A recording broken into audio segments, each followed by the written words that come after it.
Sejam muito bem-vindos, irmãos e irmãs, ao canal Luz da Palavra, um espaço destinado ao seu bem-estar, desenvolvimento pessoal e espiritual.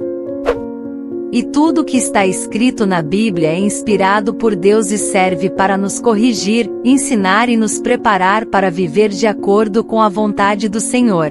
Mas algumas passagens bíblicas têm um significado especial em nossas vidas e nos fortalecem nos momentos de necessidade. Por vezes, as pessoas podem não compreender o significado desses versículos ou aplicá-los fora de seu contexto original. Neste vídeo, vou compartilhar 15 passagens bíblicas amplamente pesquisadas na internet e explicar seu verdadeiro significado. Mas antes disso, inscreva-se no meu canal e ative o sininho para receber os próximos vídeos. A primeira passagem que vamos explorar fica no primeiro livro de Coríntios, capítulo 13, versículos 1, 4 e 7. Mesmo que eu fale as línguas dos homens e dos anjos, se não tiver amor, serei como o sino que ressoa ou como o prato que retine. O amor é paciente, o amor é bondoso. Não inveja, não se vangloria, não se orgulha, não maltrata, não procura seus interesses, não se ira facilmente, não guarda rancor. O amor não se alegra com a injustiça, mas se alegra com a verdade. Tudo sofre, tudo crê, tudo espera, tudo suporta. Embora essa passagem seja frequentemente associada a casamentos, ela não se limita ao amor entre um homem e uma mulher. De acordo com a Bíblia, somos chamados a amar todas as pessoas, e isso só é possível quando recebemos o amor perfeito que vem de Deus, transformando a forma como nos relacionamos com os outros. Essa passagem enfatiza que o amor não é apenas um sentimento, mas uma escolha, uma renúncia. Por isso, mais do que palavras bonitas, é essencial refletirmos sobre se estamos vivendo de acordo com esse mandamento. Afinal, de nada adianta possuirmos dons e talentos se não possuímos o amor. A segunda passagem fica em Josué capítulo 1, versículo 9. Não fui eu que lhe ordenei? Seja forte e corajoso. Não se apavore nem se desanime, pois o Senhor, o seu Deus, estará com você por onde você andar. Essa passagem é amplamente conhecida e parece que Deus está falando diretamente conosco. Ela relata o momento em que Josué recebeu seu chamado após a morte de Moisés. Josué foi encarregado de liderar o povo de Israel e de conquistar a terra prometida após 40 anos no deserto. Essa tarefa era repleta de responsabilidades e pressões. Mas neste texto, Deus conforta seu servo, lembrando de que ele não está sozinho. Deus assegura que se Josué permanecer fiel e obediente aos seus mandamentos, ele estará ao seu lado em cada passo, garantindo-lhe a vitória. Da mesma forma, Deus está sempre presente na vida daqueles que são fiéis a Ele. Quando confiamos em seu poder, Ele nunca nos desampara. A terceira passagem fica em Mateus capítulo 18, versículos 21 e 22. Pedro aproximou-se de Jesus e perguntou: Senhor, quantas vezes deverei perdoar a meu irmão quando ele pecar contra mim? Até 7 vezes? Jesus respondeu: Eu lhe digo, não até 7, mas até 70 vezes 7. Este versículo é um dos mais buscados na internet, talvez porque muitas pessoas têm dificuldade em perdoar e desejam saber se existe um limite para o perdão. Pedro também enfrentou essa questão e certa vez, questionou Jesus se deveria perdoar até 7 vezes. Talvez pensando que 7 vezes fosse suficiente para perdoar alguém por um erro. Quando Jesus respondeu que devemos perdoar até 70 vezes 7, ele não estava impondo um número exato, mas enfatizando que devemos perdoar sempre, assim como Deus nos perdoa sempre que nos arrependemos de nossos pecados. Nenhum de nós merece o perdão e a salvação, mas Deus demonstrou sua graça ao enviar Jesus para morrer por nós, pecadores. Por isso, não podemos negar o perdão a alguém, alegando que essa pessoa não merece. Por mais que não sejamos obrigados a conviver com determinados erros, o perdão é um dever de todo cristão. A quarta passagem fica em Jeremias capítulo 29, versículo 11. Porque sou eu que conheço os planos que tenho para vocês, diz o Senhor, planos de fazê-los prosperar e não de lhes causar dano, planos de dar-lhes esperança e um futuro. Este versículo é frequentemente lembrado quando as pessoas enfrentam desafios, pois é reconfortante saber que Deus tem planos para nós. Mas poucos conhecem o contexto dessa passagem. Na época do profeta Jeremias, o povo de Deus estava passando por um momento extremamente difícil. Devido à sua desobediência, Israel havia sido conquistada pelo rei Nabucodonosor, e os israelitas foram levados como escravos para a Babilônia, onde ficaram por muitos anos. Mas isso não era o fim. Por meio do profeta Jeremias, Deus transmitiu uma mensagem de esperança a essas pessoas, prometendo restaurar tudo o que havia sido destruído, desde que eles o buscassem de todo o coração. Da mesma forma, Deus permite que enfrentemos as consequências de nossos erros para nos ensinar obediência, e então Ele nos restaura para que possamos viver de acordo com seus planos. A quinta passagem fica em João capítulo 16, versículo 33. Eu lhes disse essas coisas para que em mim vocês tenham paz. Neste mundo vocês terão aflições, contudo tenham ânimo. Eu venci o mundo. Na última noite antes de sua crucificação, Jesus compartilhou com seus discípulos muitos ensinamentos importantes. Ele os preparou para o momento de sua morte e para as dificuldades que enfrentariam. Ao mesmo tempo, ele lhes deu esperança. Neste versículo, Jesus assegurou a eles que, embora enfrentassem perseguições e humilhações, o Senhor estaria sempre ao seu lado, dando-lhes força para superar todas as adversidades.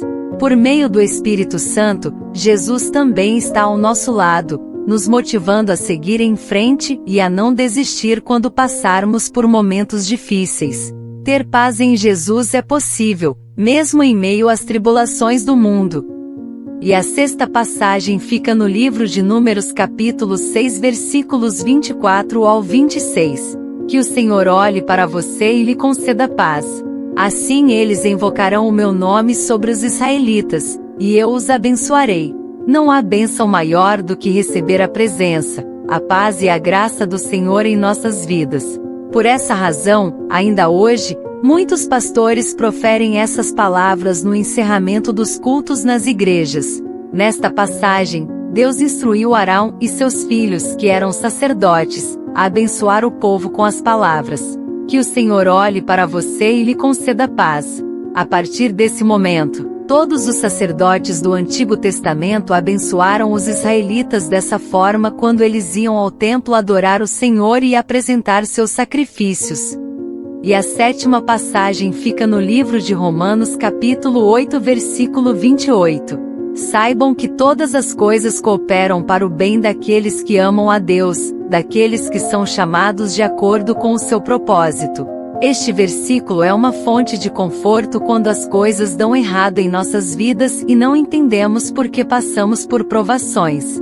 Particularmente, eu me recordo frequentemente dessa promessa nos momentos difíceis, pois acredito que mesmo quando as circunstâncias parecem desfavoráveis, Deus age para o bem daqueles que o amam e o seguem. Mas, essa promessa se aplica apenas àqueles que amam a Deus e aceitaram Jesus como seu Salvador. Se você ainda não fez essa escolha, considere fazer isso hoje. A oitava passagem fica no livro de Mateus capítulo 6 versículo 9 ao 13. Por isso orem assim: Pai nosso, que estás nos céus, santificado seja o teu nome. Venha o teu reino, seja feita a tua vontade, assim na terra como no céu. Dá-nos hoje o nosso pão de cada dia. Perdoa as nossas dívidas, assim como nós perdoamos aos nossos devedores. E não nos deixes cair em tentação, mas livra-nos do mal, porque teu é o reino, o poder e a glória para sempre. Amém. Muitos seguidores de Jesus, incluindo os discípulos, não tinham certeza de como deveriam orar. Por isso, Jesus lhes deu uma oração que ficou conhecida por todos os cristãos como o Pai Nosso. Mas ao contrário do que muitos pensam, essa oração não precisa ser repetida de forma mecânica. Ela serve como modelo para orientar nossas orações. abrangendo áreas fundamentais da vida espiritual, como adoração a Deus, submissão à sua vontade e o pedido e oferecimento de perdão. E a nona passagem fica no livro de Mateus capítulo 19 versículo 6. Assim, eles já não são dois, mas sim uma só carne. Portanto, o que Deus uniu, ninguém o separe. Jesus estava ensinando na região da Judéia quando um fariseu o questionou sobre o divórcio. Em sua resposta, Jesus enfatizou que o propósito divino sempre foi manter os casais unidos, pois a instituição da família é uma parte essencial do plano de Deus. Com essas palavras, Jesus reforçou a seriedade do casamento, ressaltando que ele deve ser tratado com respeito e não dissolvido com facilidade, como era comum naquela época e ainda nos dias de hoje. Ele ensinou que os casais devem se esforçar ao máximo para preservar seu matrimônio e que o divórcio só é justificável em situações extremas, como adultério, violência ou abuso, por exemplo. E a 10ª passagem fica no livro de Êxodo capítulo 20 versículo 12. Honra teu pai e tua mãe, a fim de que tenhas uma vida longa na terra que o Senhor, teu Deus, te dá. Este é o primeiro dos 10 mandamentos do Antigo Testamento, no qual Deus promete abençoar aqueles que honram seus pais. Honrar significa obedecer, ser grato e reconhecer tudo que nossos pais fazem por nós. Quando fazemos isso, o Senhor nos abençoa, e ao seguir os conselhos e diretrizes de nossos pais, desfrutamos de uma vida mais longa e melhor. Mesmo que nossos pais não sejam perfeitos, eles desempenham um papel fundamental em nosso crescimento e desenvolvimento, fazendo o melhor que podem para o nosso bem. Por isso, merecem nossa honra. E a 11ª passagem fica no livro de Mateus capítulo 6 versículo 34. Por isso, não se preocupem com o amanhã, pois o amanhã trará suas próprias preocupações. Basta a cada dia o seu próprio mal. Jesus compreendia que as pessoas frequentemente se preocupam excessivamente com o futuro. Por essa razão, ele nos exortou a focar no presente e confiar o futuro ao Pai Celestial, que conhece todas as coisas. Com essa afirmação, Jesus nos encoraja a depositar nossa confiança em Deus e a não desperdiçar tempo preocupando-se com eventos que ainda não ocorreram. Em vez disso, devemos viver um dia de cada vez, enfrentando as preocupações do presente e deixando o futuro nas mãos de Deus. E a 12ª passagem fica no livro de Filipenses capítulo 4 versículo 13. Tudo posso naquele que me fortalece. Este versículo é frequentemente usado como uma frase de motivação para alcançar grandes objetivos, mas seu significado é mais profundo. O apóstolo Paulo não estava afirmando que podia conquistar qualquer coisa que desejasse, mas estava se referindo à sua capacidade de enfrentar desafios e dificuldades em seu ministério, pois aprendeu a viver contente em todas as circunstâncias. Para ele, a alegria ou tristeza, riqueza ou pobreza, força ou fraqueza eram secundárias. O que importava era estar em comunhão com o Senhor. Assim, podemos superar todos os obstáculos quando estamos fortalecidos por Cristo. A 13ª passagem está no livro de João capítulo 3 versículo 16. Porque Deus tanto amou o mundo que deu o seu Filho unigênito, para que todo o que nele crer não pereça, mas tenha a vida eterna. Neste versículo, encontramos o plano de salvação de Deus para toda a humanidade. Seu amor foi tão profundo que ele não quis ficar separado de nós para sempre. Em vez disso, Deus enviou seu Filho, Jesus, que não tinha pecado, para viver neste mundo e pagar o preço pelos nossos pecados com sua própria vida. Graças a esse sacrifício, a única coisa que precisamos fazer para receber o perdão de Deus e a salvação é nos arrepender de nossos pecados e reconhecer que Cristo é nosso único Salvador. A 14ª passagem está no livro de João capítulo 14 versículo 6. Respondeu Jesus: Eu sou o caminho, a verdade e a vida. Ninguém vem ao Pai, a não ser por mim.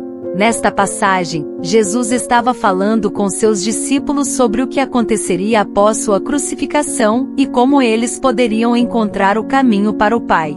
Ele os tranquilizou ao afirmar que ele próprio era o caminho, a verdade e a vida. Isso significa que por meio da fé e do seguimento de Jesus, eles não se perderiam, seriam guiados na verdade e teriam acesso à vida eterna ao lado dele no céu. Jesus é o único caminho para Deus, e é por meio dele que encontramos a verdade e a vida eterna. A 15ª passagem está em Salmos capítulo 23 versículo 1. O Senhor é o meu pastor, nada me faltará.